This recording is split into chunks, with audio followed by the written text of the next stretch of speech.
ମୁଁ ବର୍ତ୍ତମାନ ମ୍ୟାଚ୍ ଦେଖୁଥିଲି ଟିମ୍ ଇଣ୍ଡିଆ ଆଉ ଜିମ୍ବାୱେ ମଧ୍ୟରେ ଯୋଉ ମ୍ୟାଚ୍ ଦେଖୁଥିଲି ଆଉଟଷ୍ଟାଣ୍ଡିଂ ମ୍ୟାଚ୍ ଥିଲା। ଅବଶ୍ୟ ଜିମ୍ବାୱେ ଗୋଟେ ଇଣ୍ଡିଆ ତୁଳନାରେ ଏତେ ବି ଖରାପ ଟିମ୍ ନୁହଁ, କିନ୍ତୁ ସେ ଦେଖିବେ ଏ ବର୍ଷ ଯୋଉ ଗ୍ରୁପ ପର୍ଯ୍ୟାୟ ମ୍ୟାଚରେ ସେ ଅଷ୍ଟ୍ରେଲିଆ ଭଳିଆ ଦଳକୁ ପାଣି ପିଇ ଦେଇଛି, ଶ୍ରୀଲଙ୍କା ଭଳିଆ ଦଳକୁ ପାଣି ପିଇ ଦେଇଛି। ଜିମ୍ବାୱେକୁ ଆମେ ଯେହେତୁ ସିକନ୍ଦର ରାଜା, ତାଙ୍କର ଯେ ସିକନ୍ଦର ରାଜା ଯିଏ କ୍ୟାପ୍ଟେନ୍ ହେଇଛନ୍ତି, ସେଇ ବର୍ତ୍ତମାନ ଯେଭଳି ଭାବରେ ଫର୍ମରେ ଅଛନ୍ତି, ତାଙ୍କର ଗୋଟେ ଓପନର ବ୍ୟାଟ୍ସମ୍ୟାନ୍ ବ୍ୟାନେଟ୍, ସେ ବି ବଢ଼ିଆ ଭଲ ଖେଳିଲା। ପାଖାପାଖି 97 ରନ୍ କଲେ ଇଣ୍ଡିଆ ବିପକ୍ଷରେ। ଦେଖିବେ କି ଗୋଟେ ଭଲ ରନ୍ ସେମାନେ କରିଛନ୍ତି ନୋ ଡାଉଟ୍, କିନ୍ତୁ ଇଣ୍ଡିଆକୁ ଏ ମ୍ୟାଚ୍ ଜିତିବା ନିହାତି ଆବଶ୍ୟକତା ରହିଥିଲା। ଆଉ ଦେଖିବେ ବର୍ତ୍ତମାନ ଯଦି ୱେଷ୍ଟଇଣ୍ଡିଜ୍ ବିପକ୍ଷରେ ଯେଉଁ ମ୍ୟାଚ୍ଟା ଆଗକୁ ଆସିବ ଆମର, ସେ ମ୍ୟାଚ୍ଟା ଇଣ୍ଡିଆ ଜିତି ଯାଉଛି। ଯେମିତି ଆପଣ ରନ୍ ରେଟ୍ ବି ଦେଖିପାରିବେ, ରନ୍ ରେଟ୍ର କୌଣସି ଦ୍ୱିଧା ନାହିଁ।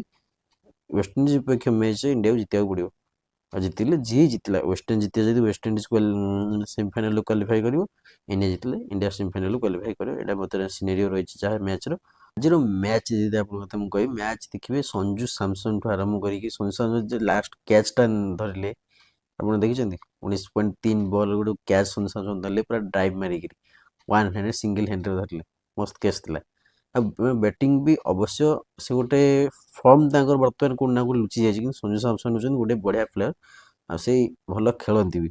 ବର୍ତ୍ତମାନ କୌଣସି ବି ଗୋଟେ ବ୍ୟାଟ୍ସମ୍ୟାନ୍ର, ଯେକୌଣସି ବ୍ୟାଟ୍ସମ୍ୟାନ୍ ଗୋଟେ କେବେ ବି ତା ଭଲ ଫର୍ମ ଆସିଥାଏ, ଖରାପ ଫର୍ମ ଆସିଥାଏ, ତା ଫର୍ମକୁ ଆମେ ଜଜ୍ କରିବାନି। ହଁ, ସେ ଆଜି ଭଲ ଖେଳି ନଥାଏ, କିନ୍ତୁ ତାର ପାଷ୍ଟରୁ ଦେଖି ସେ ବହୁତ ବଢ଼ିଆ ବଢ଼ିଆ ଖେଳିଛନ୍ତି। ଆମେ କିନ୍ତୁ ଅଭିଷେକ ଶର୍ମା ଦେଖିବେ ଏଇ ଟୋଟାଲି T20 ବିଶ୍ୱକପ୍ରେ ଭଲ ଖେଳି ନଥାଏ, କିନ୍ତୁ ଆଜିର ମ୍ୟାଚ୍ କରବା ମୋର ପରିସ୍ଥିତି ଆସିଲା, ସେଇରେ ପୁରା ଦମଦାର ଖେଳିଲେ ଅଭିଷେକ ଶର୍ମା।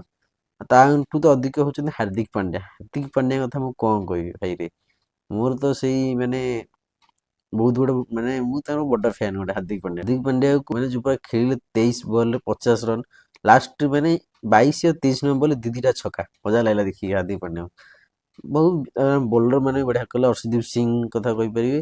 ତାପରେ ରହିଲେ ଆମର ଇକୋନୋମିକ୍ ବୋଲିଂ, ଯେମିତି ଆପଣ ଜାଣିଛନ୍ତି ଯଶପ୍ରୀତ ବୁମରା ସବୁବେଳେ ଇକୋନୋମିକ୍ ବୋଲିଂ କରନ୍ତି, ଇକୋନୋମିକ୍ ବୋଲିଂ କଲେ, ସମସ୍ତେ ଆଉଟଷ୍ଟାଣ୍ଡିଂ ଥିଲେ।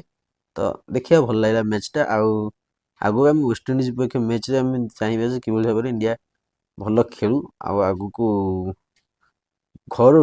ଆମ ଘରରୁ ବିଶ୍ୱକପ୍ ନ ଯାଉ। ମୁଁ ଯାହା ଏବେ ସିନାରିଓ ଦେଖୁଛି ନା, ଇଣ୍ଡିଆ ଯଦି ଯାଉଛି ଫାଇନାଲକୁ, ଇଣ୍ଡିଆ ସହିତ ଇଂଲଣ୍ଡ କିମ୍ବା ସାଉଥ ଆଫ୍ରିକା ଫାଇନାଲ ମ୍ୟାଚ୍ ହବ, ମୋତେ ଏହା ଲାଗୁଛି। ଆପଣଙ୍କୁ କ'ଣ ଲାଗୁଛି କମେଣ୍ଟ କରିବେ। ଆଉ କିନ୍ତୁ ଆଜିର ମ୍ୟାଚ୍ ଆପଣଙ୍କୁ କେମିତି ଲାଗିଲା ସେଇଟା ବି କମେଣ୍ଟ କରି ଜଣାଇବେ।